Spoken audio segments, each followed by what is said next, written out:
दोस्तों, क्या आप जानते हैं कि काला पानी की सज़ा क्या होती है? यह कब दी जाती थी?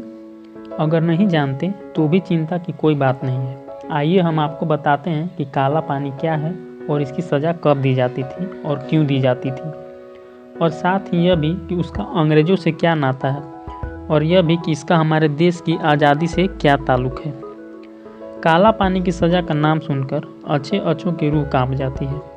अगर आप कार्यालय में काम कर रहे हो तो आपने बॉस से अक्सर यह शब्द सुने होंगे कि अगर अच्छा काम न किया तो काला पानी भेज देंगे।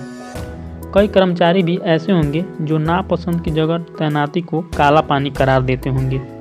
इससे एक बात स्पष्ट है कि काला पानी की सज़ा अर्थात मुश्किल सज़ा, मुश्किल स्थान।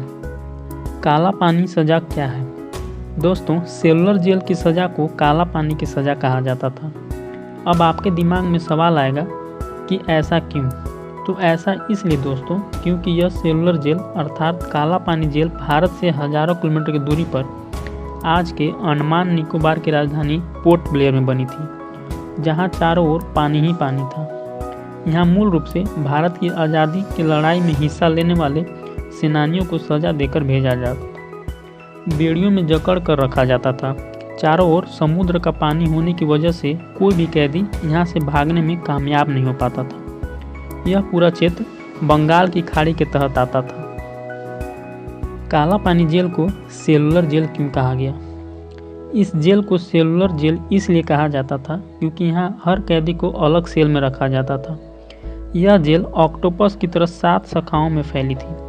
कैदियों को अलग अलग सेल में रखे जाने का मकसद यह था कि वह भारत की आज़ादी को लेकर किसी भी तरह की कोई योजना न बना सकें, साजिश न रख सकें। कैदियों को अकेले और अलग रखने का यह मकसद यह भी था कि कैदी अकेले रहते रहते अकेलेपन से इतने त्रस्त हो जाएं कि किसी भी तरह का बगावत की बात उनके दिमाग में न आए। कब शुरू हुआ काला पानी जेल का निर्माण? आपको बता दें कि इस जेल का निर्माण कार्य 1896 में शुरू किया गया था। यह जेल 1906 में बनकर तैयार हो गई थी, यानी इसे बनाने में कुल 10 साल लगे।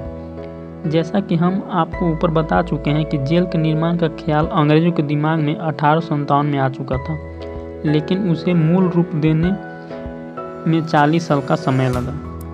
काला पानी की सज़ा पर यानी सेलुलर जेल में सबसे पहले 200 विद्रोहियों को लाया गया। उन्हें जेलर डेविड बेरी और मेजर जेम्स पेटिसन वॉकर की सुरक्षा में यहाँ लाया गया था। इसके बाद 733 विद्रोहियों को कराची से, जो कि अब पाकिस्तान में है, लाया गया था। न केवल भारत बल्कि वर्मा से भी यहाँ सेनानियों को सज़ा सुनाए जाने के बाद कैदी बनाकर यहाँ लाया गया था। आपको बता दें कि काला पानी की निशानी सेलुलर जेल में 3 मंजिली वाली कुल 7 शाखाएँ बनाई गई थी। इस जेल में कुल 696 सेल थी। हर सेल का साइज 4.5 गुना 2 मीटर था। इसमें कोई शयन कक्ष नहीं था। 3 मीटर की ऊंचाई पर खिड़कियां लगी हुई थी, यानी अगर कोई कैदी जेल से निकलना चाहे तो वह आसानी से निकल सकता था। लेकिन जैसा कि हम पहले बता चुके हैं, दिक्कत यह थी कि जेल के चारों ओर पानी भरा होने की वजह से वह यहाँ से कोई भाग ही नहीं सकता था। इस जेल से कैदियों ने भागने की कोशिश ज़रूर की, लेकिन अपनी मंशा में कामयाब नहीं हो सके। आपको जानकर आश्चर्य होगा कि एक बार यहाँ से 238 कैदियों ने भागने की कोशिश की थी, लेकिन उन्हें पकड़ लिया गया। एक कैदी ने तो आत्महत्या कर ली और बाकी सब पकड़े गए। जेल अधीक्षक वाकर ने उसी वक्त भागने के जुर्म में 87 लोगों को फांसी पर लटकाने का आदेश दे दिया गया था।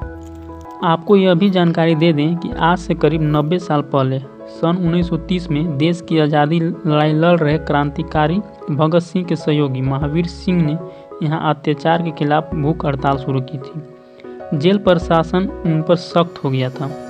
जेल के कर्मचारियों ने उन्हें जबरन दूध पिला दिया। दूध जैसे उनके पेट के भीतर गया, उनकी मौत हो गई।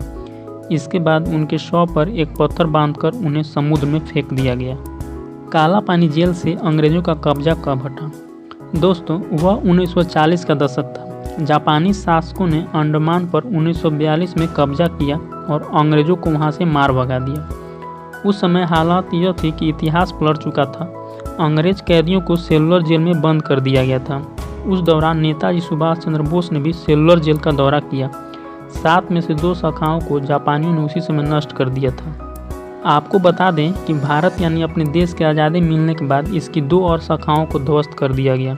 शेष बची 3 शाखाओं और टावर को 1969 में राष्ट्रीय स्मारक घोषित किया गया।